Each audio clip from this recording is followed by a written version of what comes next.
We will slowly, I see folks coming in, and we'll get rolling in just a minute or so. Give people just a little bit more time to log in.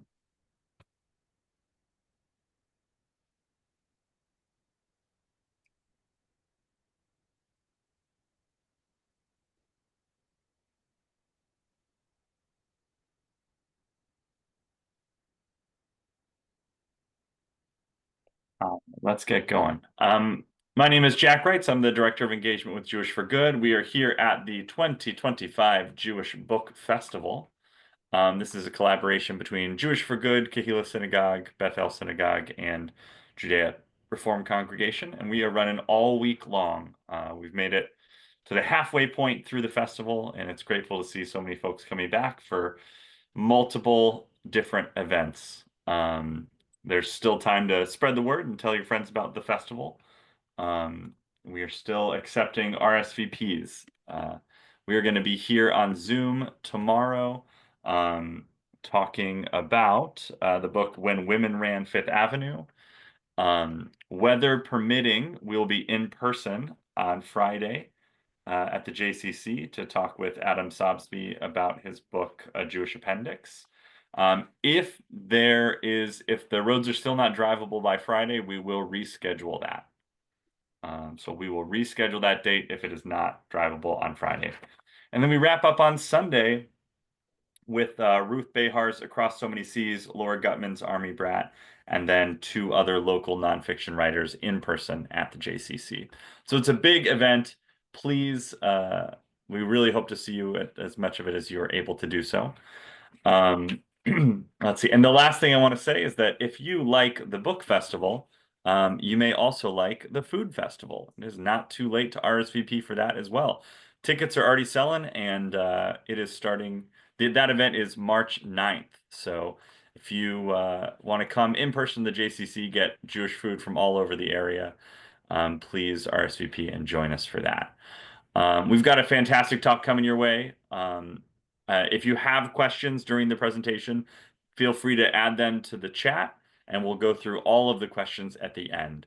But now I want to pass it over to Chip Carnathan, one of the members of our Jewish Book Festival Committee, to start the presentation. Thanks, Jack. As Jack said, my name's Chip Carnathan. I'm with Judea Reform Congregation, and I've been happy to serve on the Book Fair Committee for the last 3 years, and I'm particularly happy about tonight. One of the benefits of being on the Book Fair Committee is you get a whole bunch of books that you can read in the spring and summer and make recommendations as to which ones are going to be part of the book fair. And one of the books that I read last summer was the one that's going to be discussed today about Albert Einstein. I loved the book when I read it. I couldn't recommend it more strongly to the Book Fair Committee. And fortunately, it was grabbed as one of the presentations tonight. And then when the opportunity came in to sign on to be the host of this presentation, I made sure my name got in there as well. I'm thrilled to be able to have a talk tonight from Benyamin Cohen, who wrote the book about Albert Einstein that's going to be discussed. And he has a pretty varied and interesting background. He's a news director of The Forward, which many of us have read. But for tonight's, the more important part of his background for tonight's presentation is that he is the manager of Albert Einstein's official social media accounts. Guy's been dead for 70 years, and he has a very active social media account through the Einstein archives at the Hebrew University in Jerusalem. And Benjamin is the manager of those accounts, and it's given him a wealth of stories, and he shares that in his very entertaining book called The Einstein Effect. And I'm not going to take up any more time because he has a nice presentation, and I just want to hear what he has to say in support of this book. So I'll turn it over to Benjamin now. Thank you so much, Chip. Thanks, everybody, for joining on this cold winter night. I'm here in West Virginia where we had some uh, really frigid weather the last couple days. So I'm glad we could all join together. I'm going to try to share my screen now. Let's hopefully all the tech will work. Let's, you guys see that A-okay? Yep, you are Yeah. good to go. Okay, great. Let me just move everybody over here. Okay, perfect. Now I can see all of you too. Okay. So tonight, I'm going to talk about two different parts of Albert Einstein. Tonight's discussion will be in two parts. Part one will be about Einstein's head, and part two will be about Einstein's heart. So Einstein's head and Einstein's heart. And I should start off by saying I am the least likely person to write a book about Albert Einstein. I am not a scientist. I failed science in high school. I like to call myself a likable idiot. I knew as much about Albert Einstein as probably most people did growing up. The theory of relativity, whatever that means, the Nobel Prize, the wild shock of white hair that looks like he, stuck his finger in an electrical socket. I'm like the average Joe. I knew as much about Albert Einstein as just the average person. Um, Before I start, I meant to show you here. I have a bunch of chickens where I live. We're chicken farmers here, and this is one of our chickens. And can you guess what the name of this chicken is? We call this chicken Albert Einstein for obvious reasons. So the story that I'm going to start with tonight starts on April 8th. I said we're going to talk about Einstein's head and Einstein's heart. We're literally going to start tonight by talking about Albert Einstein's head, the brain inside of his head, literally the brain. And the story I want to share starts on April 18th, 1955. That is the day that Albert Einstein died. Einstein died. He's in a hospital in Princeton, and they call the pathologist to perform the autopsy. The picture you're looking at on your screen is the pathologist. His name is Dr. Thomas Harvey, and he performed the autopsy on Albert Einstein. And when he was done, when nobody was looking, he took a saw and cracked open Albert Einstein's head. Hopefully, you've all had dinner tonight, and this is not grossing you out. But he cracked open Einstein's head. He reached inside, and he took Albert Einstein's brain. This is a true story. This man stole Einstein's brain, right? I like to call it the greatest heist of the 20th century, and very few people know about it. Now, I should say the reason he took the brain was he had noble intentions. He wasn't just a weird guy. He wanted to take the brain because as follows. We all know Albert Einstein was one of the greatest minds of the 20th century, one of the, epitome of scientists, of genius. This pathologist wanted to know if he could study Einstein's brain, the physical brain, to study what makes somebody a genius, what makes somebody so smart. So that's why he took the brain. So he took the brain and he put it in a mason jar and he left it in the morgue. And he goes outside. Here's a picture. He goes outside and he gives a press conference in front of the hospital. And he is, telling reporters about, they're all asking, how did Einstein die, et cetera, et cetera. He did not tell any of them that he stole the brain. And so anyway, he brought the brain home and he put it on the mantle in the living room. And that's where the brain was for many years, in his living room in a jar. Until eventually his wife said, honey, it's grossing the kids out. Could you move the brain somewhere else? And being a nice guy, nice husband, he took the jar, brought it into the basement, and he put Albert Einstein's brain into a beer cooler. And that is where Einstein's brain lived for decades. Lost to history, was in a beer cooler in this guy's basement in Princeton, New Jersey. Now, he wanted, as I said, he wanted to study the brain. The problem is he's not a brain researcher, right? He's a pathologist. He knows how to perform autopsies. He doesn't know how to study brains. And this was in the 1960s, the 1970s, the 1980s. This was before Google. He couldn't just Google brain researchers and ask for help. So anytime he would travel around the country, he would look in the yellow pages and look up brain researchers at, different universities. You guys are in a university area. You're very familiar with this. Uh, and when he would write down their name and address, and he'd get back home and he'd slice a little piece of the brain off, put it in a regular envelope, send it in the postal mail to these unsuspecting professors all across the world. There are pieces of Albert Einstein's brain that have ended up in Tokyo and Buenos Aires and Honolulu. You could actually see a piece of Albert Einstein's brain if you go to downtown Philadelphia. One of the doctors who got a piece of the brain when she retired, she lived in Philadelphia, and when she retired, she donated her small piece to the Mutter Museum in downtown Philadelphia. So you can actually go and walk in and see, it's behind a glass case. You can see a very tiny piece of Albert Einstein's brain today. And so he sent these pieces to all these different people. He once sent a few pieces in a mayonnaise jar to a professor in Alabama, and it got lost in the mail. So he started using FedEx so he could track the pieces of Albert Einstein's brain. So, when I heard this story, I thought to myself, not one teacher growing up told me the story of the man who stole Einstein's brain, right? And I thought, there must be so much more about Albert Einstein to learn. Again, I am not a physicist. I'm sure there's lots of physics about Einstein that we could all learn. But I thought to myself, there must be other non-physics stuff about Einstein, quirky, bizarre stuff about Einstein. And so I decided I wanted to find out all of those aspects of Albert Einstein's life. And so I just want to make sure I get my screen right. Okay, so that's what I decided to do, is to find out all these interesting things about Albert Einstein. Now, as Chip said in the introduction, I work for the Forward, one of the oldest Jewish newspapers in America. It's been around since 1897. The Forward actually interviewed Einstein many times. They once interviewed Einstein's mother, and they asked Einstein's mother, "Did you think your son would grow up to be such a genius?" And she said, I don't know if any of you speak Yiddish, but she said, I thought he'd be garnished. That's what she said. Garnished is the Yiddish word for zilch or nothing.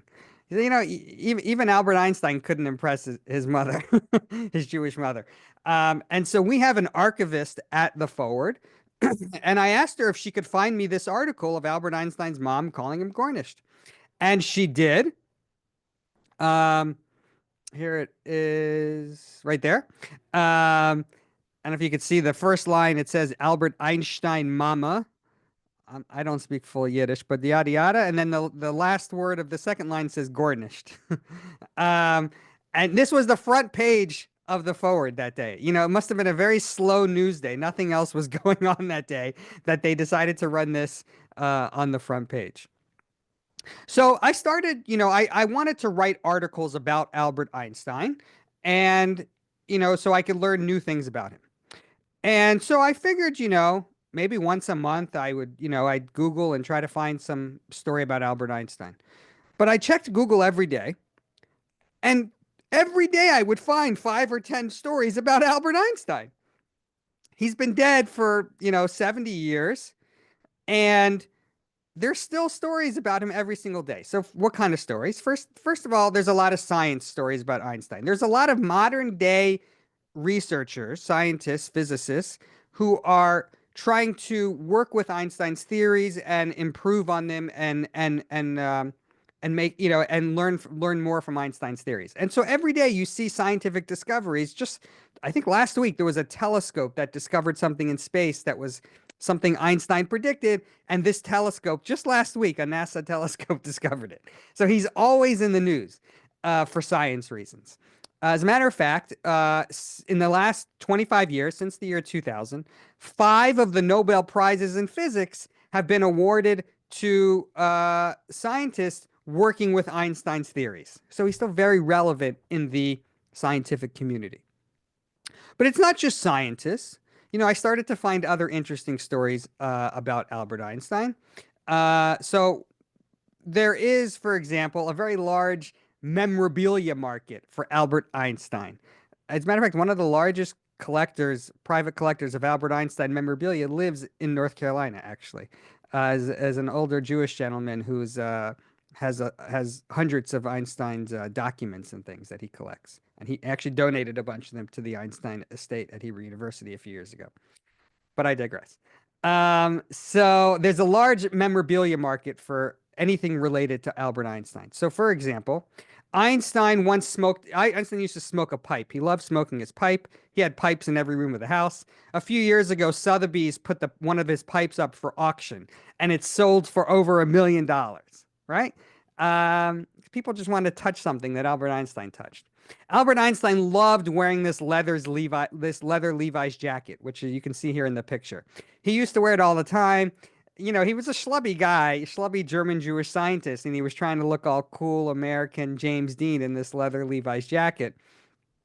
And also, Einstein didn't like to get dressed up, and so this jacket he could just put on top of his pajamas. He could just put it on top of anything and wear it all the time. So he liked this jacket. So anyway, a few years ago, this jacket went up for auction, and it sold actually at auction to Levi's. The company Levi's wanted to put it in the Levi's museum, and that's where it is today. And as a matter of fact, here's a picture of the museum curator with it, and she said when she opened up the box with the jacket in it, this was a few years ago, it still smelled from all the tobacco smoke from Albert Einstein when she took it out of the box. Like that's how authentic it was. And so, yeah, I started writing articles about that. The most expensive Einstein auction happened in the year just recently. 2021 was the most expensive Albert Einstein auction ever.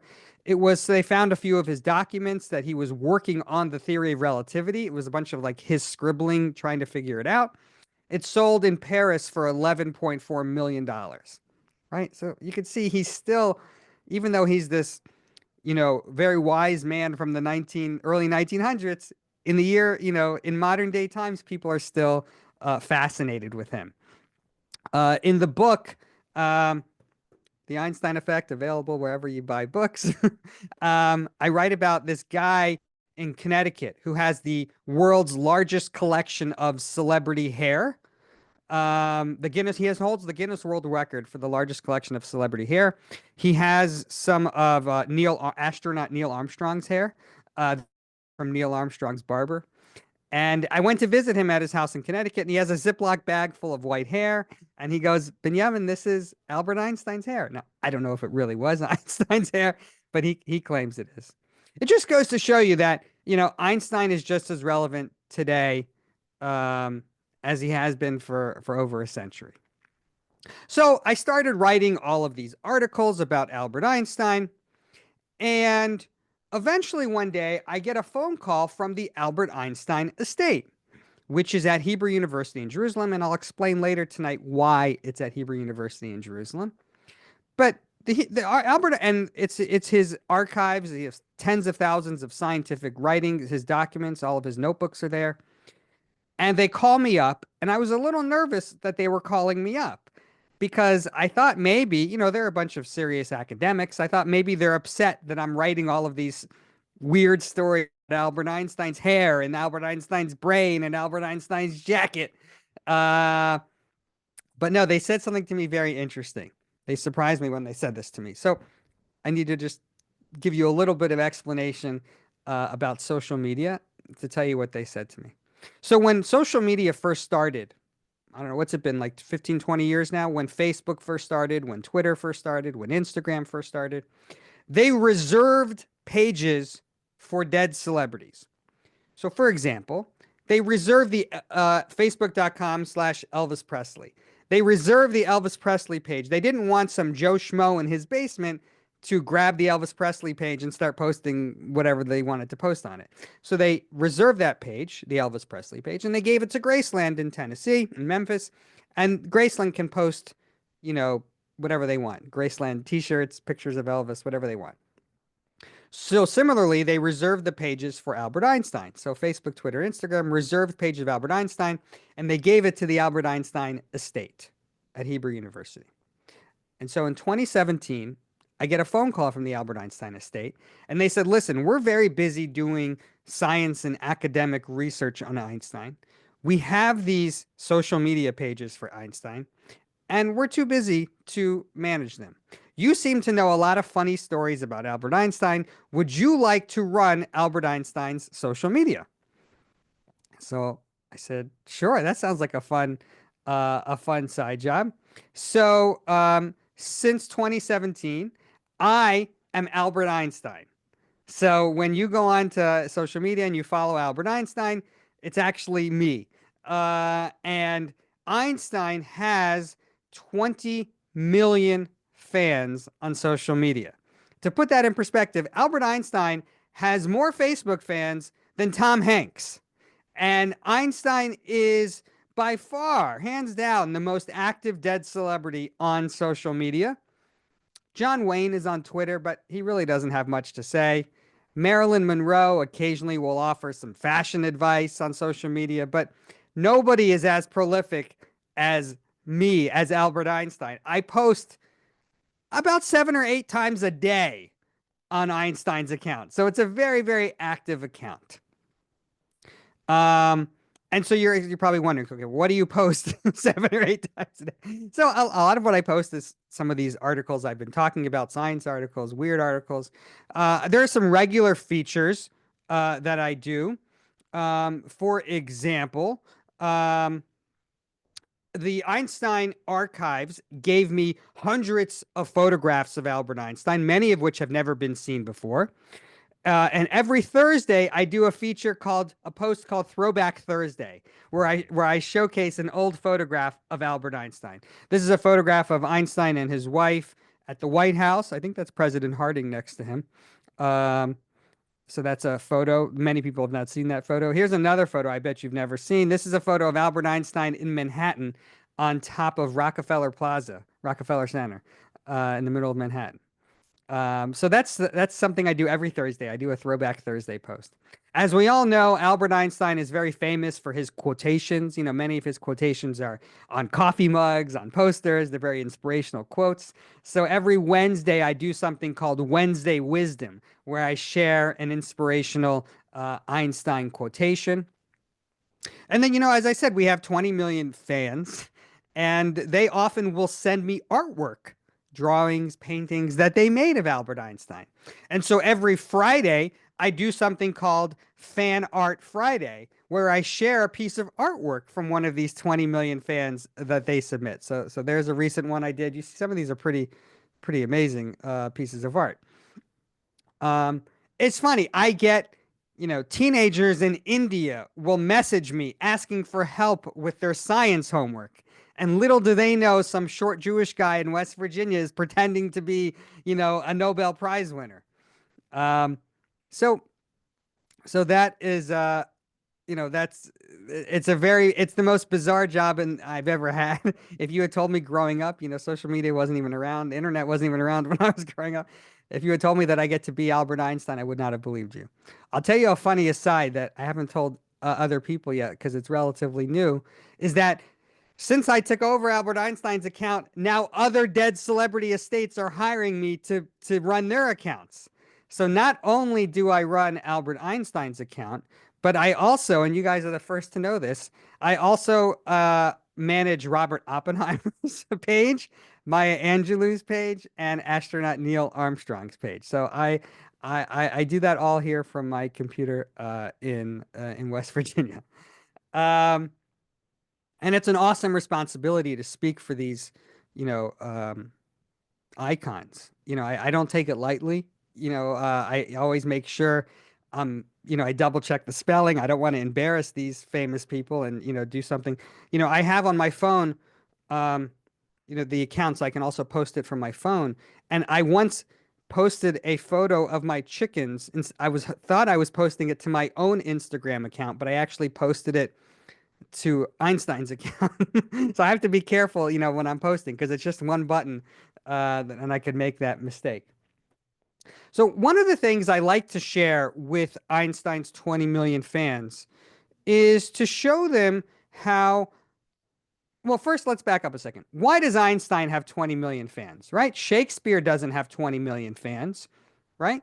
Why does Einstein have 20 million fans? So I'll just talk for a couple minutes about why I think he is so famous. So first of all, he came about at a moment in time when all of modern media was in place, right? You had newspapers, magazines, photographs, radio, even television was around in Einstein's day. And he really played into this. He was this grandfatherly Zadie, like a Zadie-like character. He was very approachable. He would talk to anybody. Kids would walk up to him on the street and tug at his jacket and say, "Dr. Einstein, can you help me with my homework?" And he would sit on the sidewalk and help them with their homework. Like as I said, he was a very schlubby dresser. He wasn't a fancy guy. He would, often walk around Princeton in his pajamas and bathrobe. I kind of picture him as like a Jewish Hugh Hefner just walking around in his bathrobe all day. I don't know how many of you saw the movie Oppenheimer a year or two ago, right? The Oscar-winning movie Oppenheimer. Here's a picture that you can look at your screen right now of Einstein and Oppenheimer. They were colleagues at the Institute for Advanced Study in Princeton. And for those of you who saw that movie, you remember Oppenheimer was a very serious guy, right? He always had the hat and the suit and the tie, never joked around, very serious guy. Einstein was the exact opposite. He liked to joke and he was just much more approachable. And so I think, it was easy to look at him. He was, in many ways, I like to call him the first modern day celebrity. Um, and he was one of the most famous people on the planet. There's a great story. Einstein was friends with Charlie Chaplin. And Charlie Chaplin once invited Einstein to a Hollywood red carpet premiere. It was one of Chaplin's movies. Here's a picture. That's Einstein, that's Charlie Chaplin, and that's Einstein's wife, Elsa, who does not look happy to be there. And all of the reporters on the red carpet, they said they wanted to interview Einstein. They could care less about Charlie Chaplin. That's who they were interested in. And even though Einstein, they couldn't understand a word he was saying with his thick German accent, they were much more fascinated with Albert Einstein. Another story: Einstein and his wife in the winter of 1922, they went to Japan, and they checked into their hotel, and they walk out on the balcony, and down below on the street are tens of thousands of people, throngs of people looking up at the balcony just to get a glimpse of Albert Einstein, like he was, the Rolling Stones, like he was this rock star. Anytime he would write, a new scientific paper, Macy's in Manhattan, in the display window in Macy's, they would make a copy of his scientific paper and tape it in the windows so passersby could see Einstein's. It was like a royal baby announcement. Like he was just this, so famous across. You didn't have to be a scientist to know who Albert Einstein was. And he would get chased around by the paparazzi. They'd take photos of him, and he knew what would make for a good photo for tomorrow morning's newspaper. There's a lot of photos of Einstein taking his hat and tossing it in the air because he knew that would make for like a fun photograph of tossing his hat in the air, right? You never see a picture of Marie Curie tossing her hat in the air, right? So, Einstein was just, he played into this, to this myth, that he was this wise genius. And so I think that's one of the reasons why he, to this day, still has, 20 million fans, and Shakespeare and Galileo don't. One of the things, I like to use Einstein's social media is to not only share fun things that I've talked about so far, but also to show them, to educate people to Einstein's legacy and to Einstein's influence on our daily lives. Einstein's fingerprints can be seen on a lot of technology that we use today, but you don't often think about it. So, for example, if I say Alexander Graham Bell, you would say the telephone, right? You instantly think Alexander Graham Bell invented the telephone. If I say Albert Einstein, what did he invent that you use every day? It would be much harder for you to come up with that answer. So I'll tell you a couple things that you use every day because of Albert Einstein. I'm sure many of you, probably all of you, use GPS, right? The global positioning system. You use GPS in your car. It gives you directions to get from point A to point B. I'm not going to get into all the science because I'm not a scientist, but I'll give you the 30-second Einstein for Dummies version of how GPS works. There's a satellite floating in space, and that satellite is constantly moving. You're in your car driving, and your car is moving. And we're on planet Earth, and planet Earth is constantly spinning. So you have these three data points that are constantly moving: the satellite in space, you and your car, and planet Earth. And Einstein's theory of relativity is an elegant mathematical equation that allows for all three of those points to work together. And this is true. You would not have GPS today if it were not for Einstein's theory of relativity. So think about that the next time the UPS guy delivers an Amazon package to your house, or the pizza delivery guy delivers a pizza to your house. He found your house thanks to Albert Einstein, right? What has Galileo done for you today? Nothing, right? So GPS is all because of Einstein. Actually, if you Google, don't do it now, but after we're off tonight, Google who invented GPS, two names will actually pop up. Name number one is Albert Einstein because of what we just discussed. Name number two is this woman named Gladys Mae West. Gladys Mae West, if you saw that movie a few years ago called Hidden Figures, Hidden Figures was about all these women, mostly African-American women, who worked for NASA and the Navy in the 1960s. They were called human computers. This was the way before, we had desktop computers. So when the engineers needed to solve math equations, they would give the math equations to these women, and they would solve the equations. And Gladys Mae West in the early 1960s worked for the U.S. Navy. And the U.S. Navy had just sent a satellite into space, and they were having trouble tracking where the satellite was. And Gladys Mae West was the first person to realize you can use Einstein's theory of relativity and apply it to satellites in space. And so she and Einstein are credited with inventing GPS. And I spoke with Gladys Mae West for my book. She's in her 90s now. And she said something to me very funny. She said, Benyamin, I don't even use GPS. I like to use the old-fashioned maps that you fold up and you have to open up. So even she doesn't use GPS. Another thing that Einstein invented that we use every day, Einstein accomplished most of what he did during 1 year, 1905. He was so prolific during that year, historians call it Einstein's miracle year. And he was just 26 years old. Nobody would hire him. And he eventually got a job as a patent clerk, reviewing patent applications all day.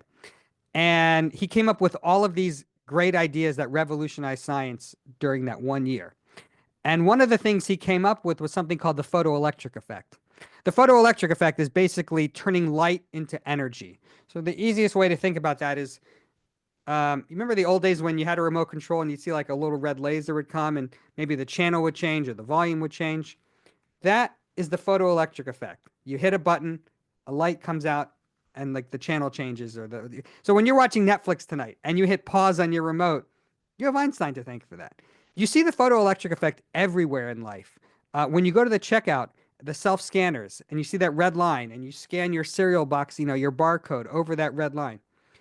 It's reading the information because of the photoelectric effect.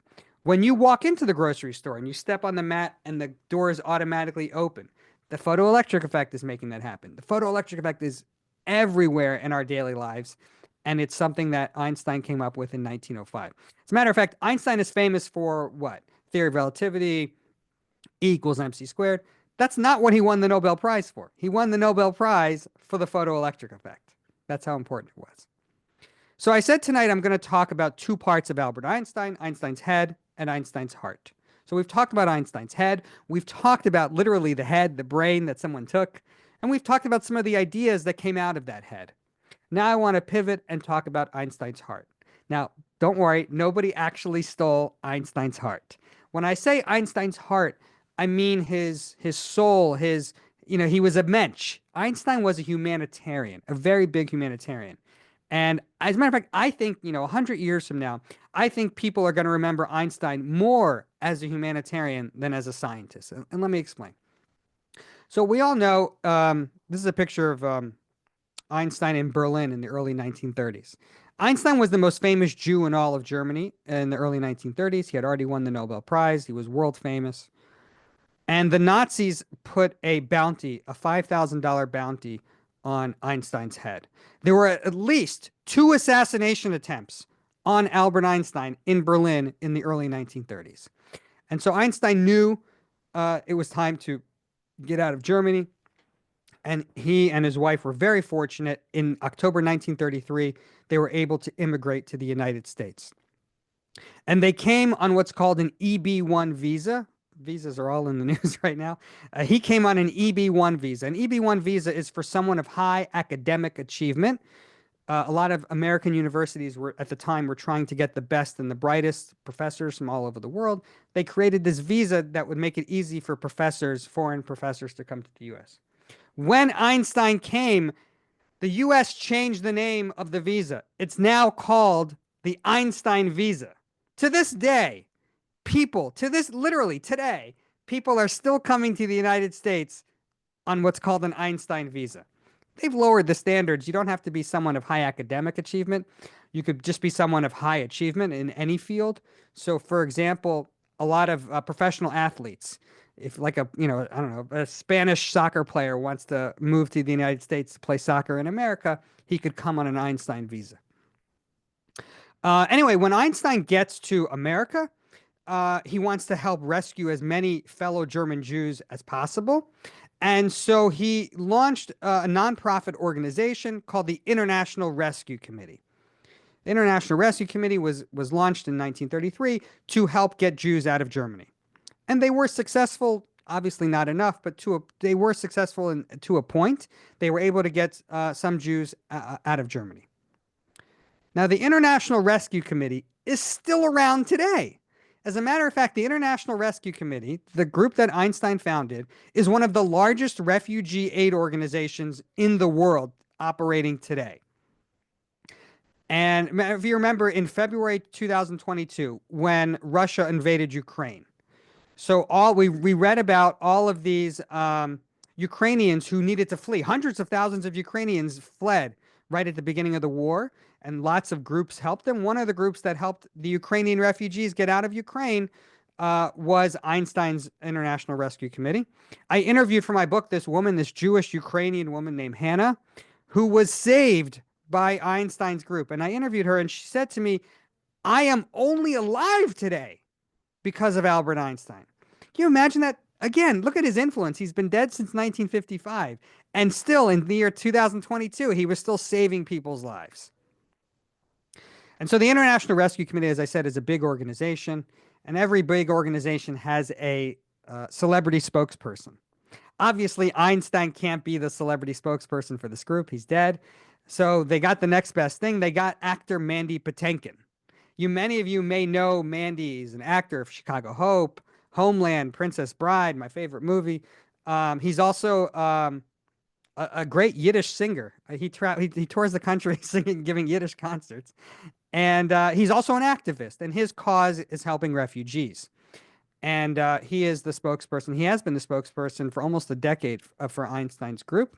And I had the wonderful opportunity to interview Mandy for my book. There's a chapter in my book about the International Rescue Committee. And he told me how Einstein inspired him to become an activist. And so I'll tell you a funny, quick story. After the book came out, Mandy called me up. I thought, I interviewed Mandy, and then I thought I'd never speak to him again. And when the book came out, he's such a mensch. He called me up and he said, "Thank you for writing a chapter about the International Rescue Committee. Hopefully it'll help spread the word about Einstein's good work. I'll do whatever I can to help you promote the book." And so Mandy agreed to do an event with me on stage at Temple Emmanuel in Manhattan. And it was a few hundred people in the audience. And we talked about Einstein's work with the International Rescue Committee. I don't know if you could see, Mandy is holding up, I gave him a half a dozen eggs from my chickens, and he was showing it to the audience. I felt like a kid who had won like a Make-A-Wish Foundation. What am I doing on stage with, Mandy Patinkin? My family was in the audience, and I come from a rabbinic family. My dad's a rabbi. All my brothers are rabbis. My sister's married rabbis. I'm the only person that didn't go into the family business. I would say I'm the black sheep of the family, but they're all wearing black hats, so maybe I'm the white sheep of the family. If you're interested, that's kind of what my first book is about, my Jesus year. It's about me going to 52 different churches over 52 different Sundays for a year. Anyway, I write about growing up Orthodox in this book. In any event, so two of my rabbinic brothers were in the audience, and I introduced them to Mandy backstage. Here's a picture. And I should not have let them be alone with Mandy for a few minutes, because when I came back into the room, one of my brothers, who is a pulpit rabbi, was asking Mandy to join his shul. And the other rabbi, who runs a not Jewish nonprofit, was asking Mandy for a donation. Guys, please stop embarrassing me. So, helping refugees was not the only humanitarian cause that Einstein was involved with. Einstein was very much involved in the civil rights movement. Einstein could not believe he had just escaped Germany, and he saw what nativism and nationalism could lead to. He saw what happened when you would treat a minority, as less than. And he came to America, and he couldn't believe the racism that was happening in America. And he wanted to get very involved in the civil rights movement. Here is a picture of him. He gave a lecture at Lincoln University in Pennsylvania. Lincoln University was the first university to give college degrees to African-American students, and Einstein came and gave a lecture there. Einstein spoke, I think it was 1948, at the commencement address at Lincoln University. And he said, "I will not stand idly by and watch this happen." And he walked the walk. He traveled the country with the NAACP, raising money for the NAACP. There was a black student at Princeton who couldn't afford tuition. Einstein paid for his tuition. My favorite story about Einstein in the civil rights movement was with Marian Anderson. Marian Anderson was a famous African-American opera singer, and she came to Princeton to give a concert. Einstein loved music. He was a classically trained pianist and violinist. He was so excited to meet Marian Anderson backstage. Here's a picture of it. And they get to talking, and they go for a walk, and they walk from the theater to the hotel where Marian Anderson is supposed to be staying, Nassau Inn. It's still there, the Nassau Inn. It's like the main hotel in Princeton, New Jersey. And she goes to the front desk, and they say, "Sorry, ma'am, you cannot stay here. This is a whites-only hotel." And Albert Einstein was flabbergasted that they wouldn't let Marian Anderson stay there. So he walked with Marian Anderson to his house. It's about a half a mile on Mercer Street. And he said, "Marian Anderson, I want to invite you. You can stay at my house." And they became lifelong friends, Albert Einstein and Marian Anderson. As a matter of fact, a few years ago, somebody wrote an off-Broadway play. It's touring the country now. And it's all about the friendship between Albert Einstein and Marian Anderson. Another humanitarian cause that Einstein was very much involved with was Einstein hated wars. He called himself a militant pacifist. He never served in the army when he was young. And shortly before he died, he teamed up with his friend Bertrand Russell, who was a British philosopher. And they wrote something called the Russell-Einstein Manifesto. And it's all about stopping the spread of nuclear weapons. And in it, they wrote, "We are not members of this nation or that nation. We are all human beings." And when Time Magazine in the year 1999-2000 was trying to pick a person of the century, they could have picked a lot of people for person of the 20th century, right? Gandhi, MLK, JFK, the Beatles, Princess Diana. They ended up choosing Albert Einstein as the person of the century. And it's not because, he was a great scientist, Nobel Prize winner, but I think it's also because of what we've just been discussing. He was this big humanitarian. I'd be remiss if I didn't talk just a moment tonight about Einstein's connection to Judaism and to Israel specifically.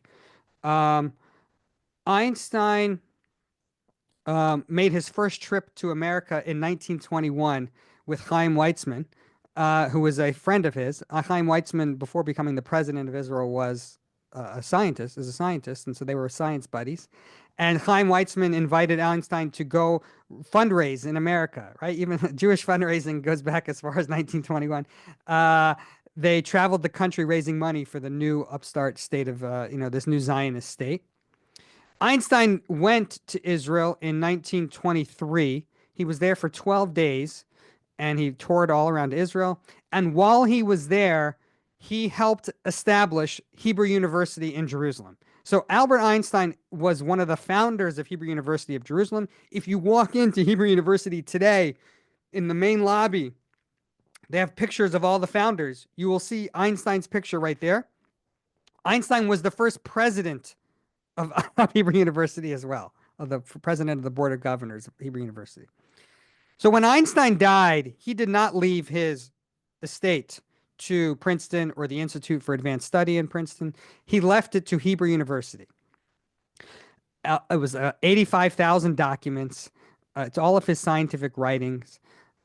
He left, and it's amazing is Einstein got a lot of fan mail, and he would get fan mail from all sorts of random people. There's a great letter I saw there when I was there last year. A plumber in Manhattan wrote Einstein a letter and said, Dr. Einstein, if physics doesn't work out, we'd love for you to join our plumbing company in New York City. And Einstein would often write back to these people, and he'd become pen pals with these people. And Einstein's secretary was very smart. When they every time they typed an outgoing letter, she typed it on carbon copy paper. So they kept a copy of not only the incoming mail, but the outgoing letters as well. And these beautiful correspondences back and forth between Einstein and everyday people are at the archives, as well as the original theory of relativity, his Nobel Prize. All of these things are at the Einstein archives in Israel. And I'm happy to report they just got a rather large donation right before the war broke out, actually. And they broke ground. This is just an artist's rendering. But this will be in Jerusalem on the campus of Hebrew University, the world's largest Einstein museum. It's going to open up hopefully in a year or two. And you'll be able to go and see all of these things there. One funny story about Einstein and Israel is that when Chaim Weizmann died, president of Israel died in 1952, and they needed a new president of Israel. Now, president of Israel is like, Queen of England. It's a ceremonial position. It's not a political position. So they asked David Ben-Gurion, who was the prime minister, they said, who should we choose as the next president of Israel? Here's actually a picture of David Ben-Gurion visiting Einstein in his backyard. And they said, who should we choose as the next president of Israel? And they said, Albert Einstein. So they asked Einstein, do you want to be the president of Israel? They offered him the job. And he said, listen, you don't want me to be the president. I'm not a fancy politician. I don't like to go to black tie affairs. There's a great story. Einstein was once having friends for dinner, and his wife said, Albert, get dressed. We're having friends for dinner. And he said, if my friends want to come and see me, they'll see me. If they want to see my clothes, I'll show them where my closet is. He was just, like a very laid back guy. I'm not a politician, but I'll do whatever I can from America to help the Zionist cause. Here's actually a picture of, to show you Einstein was not a fancy guy. This is a picture of Einstein. I don't know if you could see, he's wearing his wife's sandals. So he was not a politician.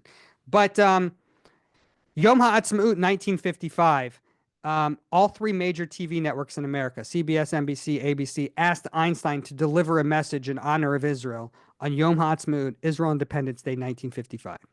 Einstein started writing this speech, and then he gets sick, and then he goes to the hospital, and he dies. Albert Einstein died 2 weeks before Israel Independence Day 1955, was never able to deliver this speech. But the nurse who found Einstein in his hospital room dead, on his deathbed, she found this speech. That was the last thing Albert Einstein did to his dying breath, was writing a speech in honor of Israel. So I want to close tonight, and then I'll open it up for questions. You're probably wondering, I opened tonight with the story of Albert Einstein's brain. You're probably wondering, I'm sure many of you were planning on asking me, what happened to the brain?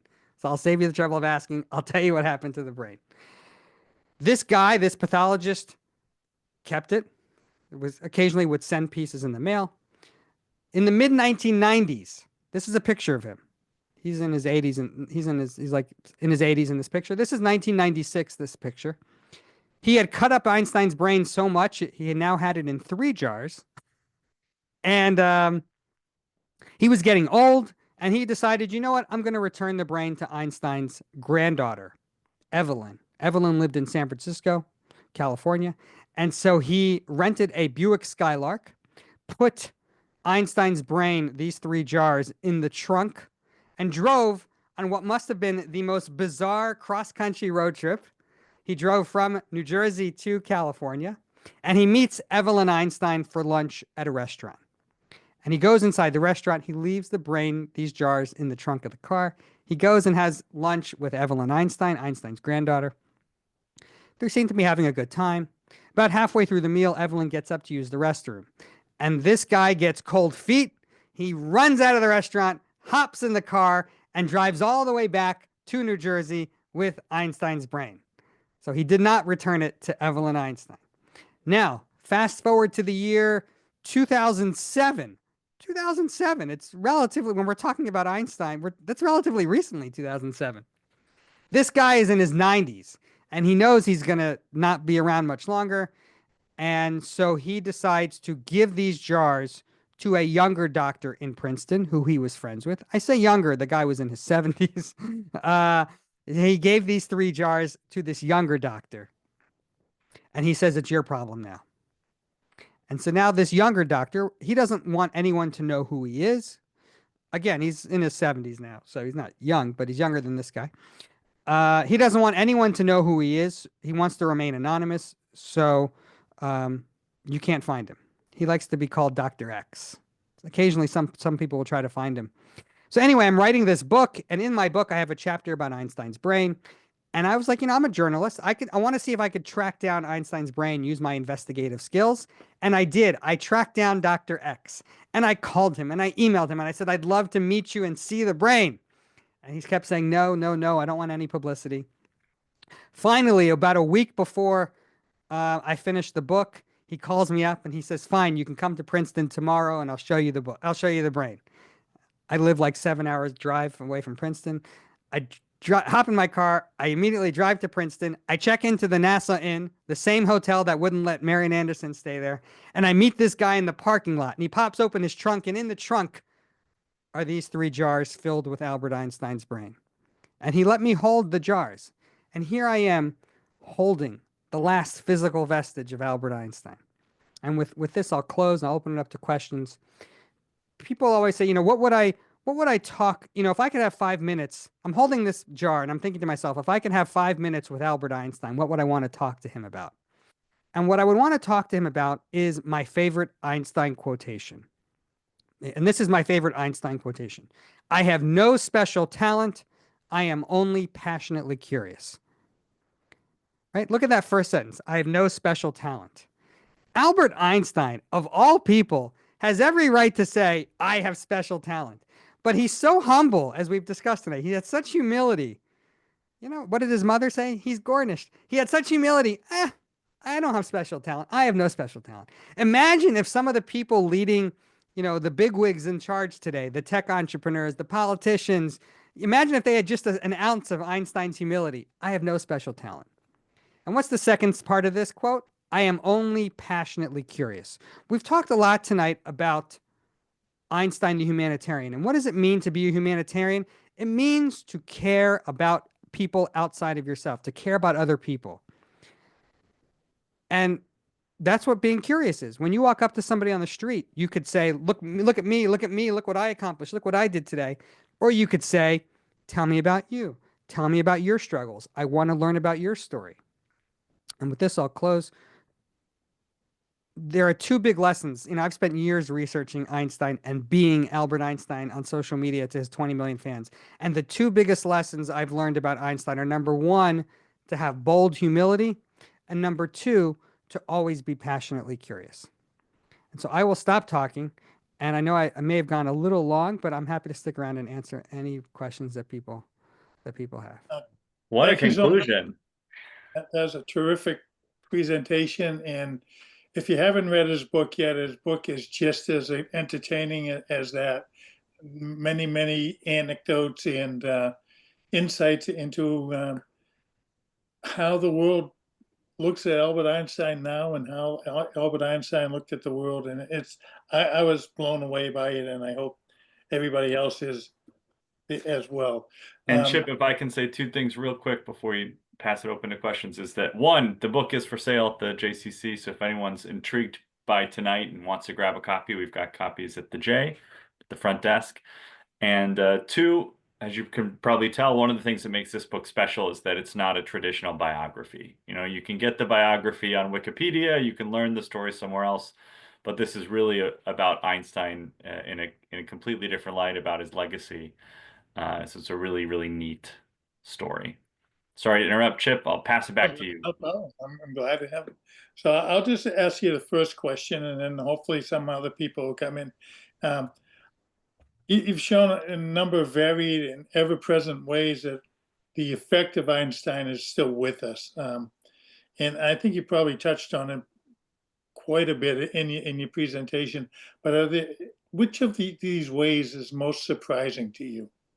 Is it the scientific aspect of them, or the humanitarian aspects, or what do you think is the most surprising that these effects are still here?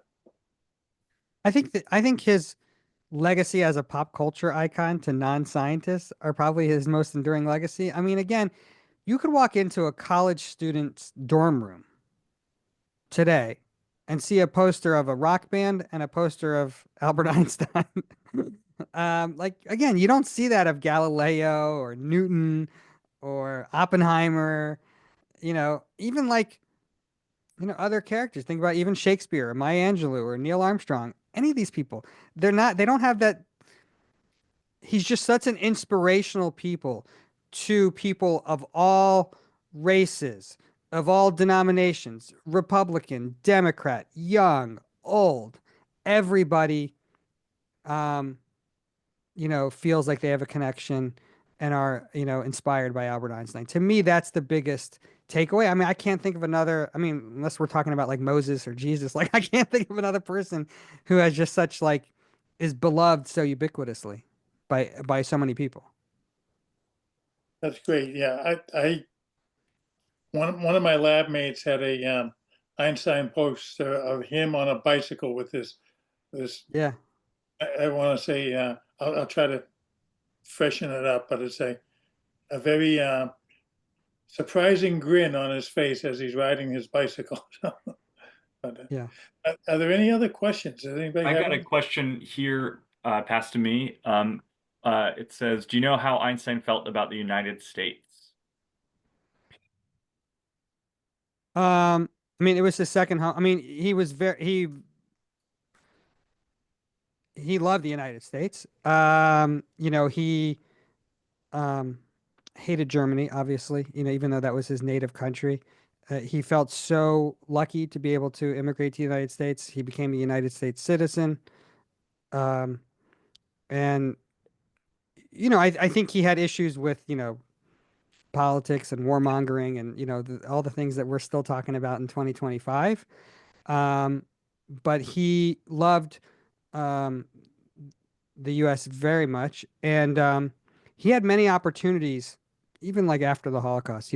People wanted him to move to Israel, or people wanted him to move to other countries, Brazil. Become. They offered him very prestigious positions, and he did not want to move at all. He goes, he loved living in the United States too much.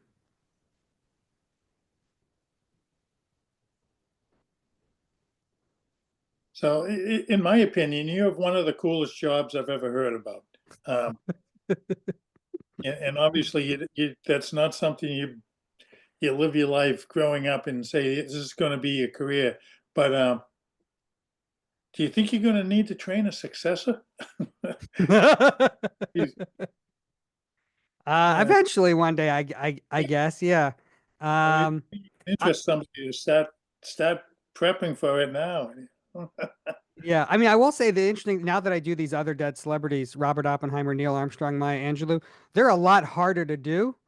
There's not as much content. There's not. I have at least I haven't found yet Mhm. all of these amazing stories for those celebrities. So I don't know what that says about Einstein. You told about the one person messaging you as Albert Einstein. Yeah. I'm curious if you have any other stories that have unexpectedly come out as a result of being Albert Einstein's social media manager. Yeah, I could share a story. Matter of fact, if you don't mind, I'll share my screen for a second here. Um, there was a funny story. I didn't say it during my talk, but as I said, Einstein. You can see my screen, yeah. Yes. Yeah. So, Einstein obviously has a lot of quotations. A lot of people are quoting Einstein quotations. Um, once, this is many years ago, this was many years ago. Let me see if I can find it. Yeah, here it is. Ivanka Trump posted an Einstein quotation to Twitter, and I saw it and I looked it up. I have like an 800-page book of Einstein quotations, and I looked it up, and this quote was not in there. I mean, a lot of people post Einstein quotations that are not real Einstein quotations, and I don't. It's not her fault. She probably saw it somewhere else.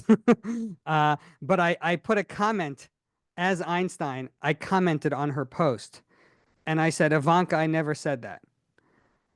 And it made international news that Einstein was, you know, here, this was a quote. This is something from a London newspaper. I am Ivanka Trump mocked after misquoting Albert Einstein.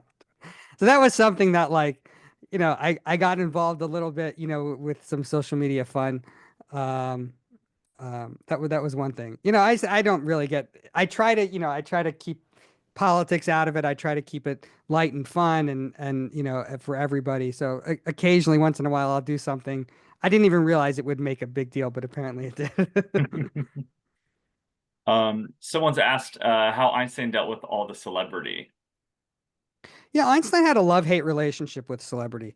On the one hand, as I discussed in my talk, he allowed all these paparazzi to take pictures, and he played along with them, and he would be interviewed by anybody, like he wouldn't care. That's why there's so many Einstein quotations. Like there would be like a reporter from Kansas interviewing Einstein about the baseball game, and he would talk to the guy. And so that's how you just have all these random quotes from Einstein. Um, One thing I will say is Einstein did not want his grave to become a celebrity attraction. And so he wanted to be cremated so that people wouldn't come to his gravesite and worship there or whatever. And so he was cremated. His ashes were tossed over the Delaware River, except, as we know, for his brain was not cremated. There was another thing, actually, I didn't tell you in this story, was that Einstein's ophthalmologist was also in the hospital that day, Henry Abrams. And when he heard his famous patient was in the morgue, he went down the stairs and grabbed Einstein's eyeballs and kept those as well. And they are I know Evelyn Rubin looked very upset when I just said that.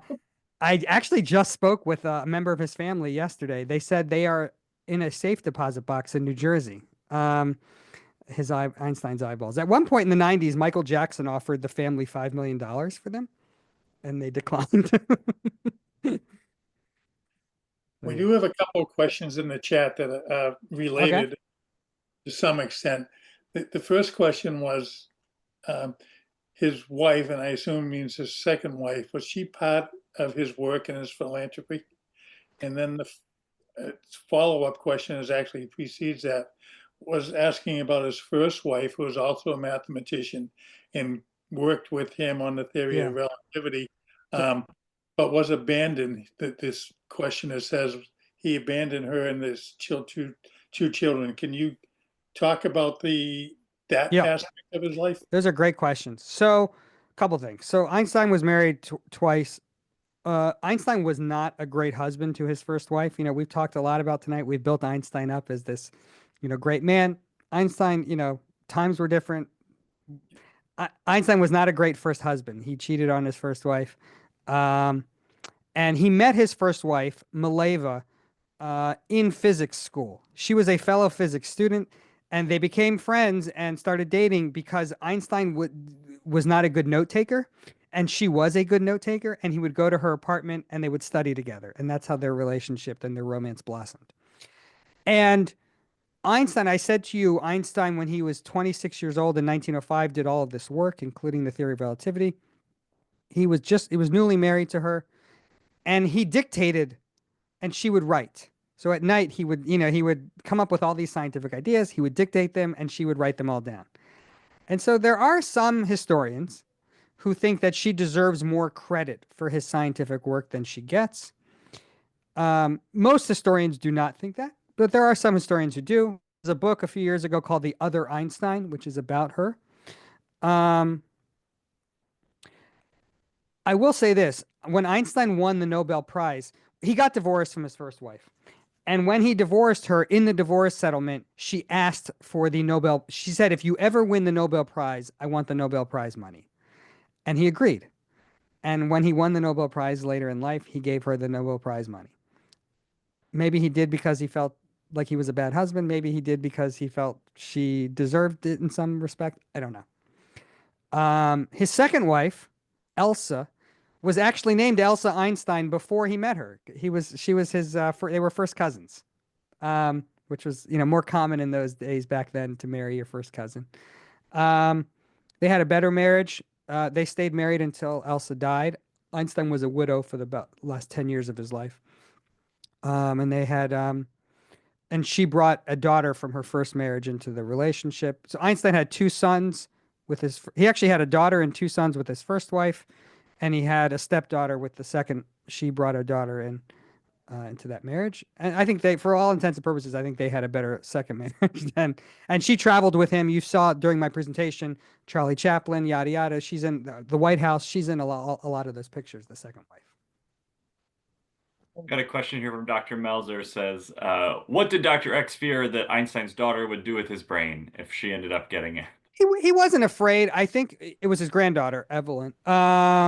He wasn't afraid what she would do with it. He felt, I think there was a part of him that felt she didn't deserve it and that he wanted to do research on it and he felt his job wasn't done.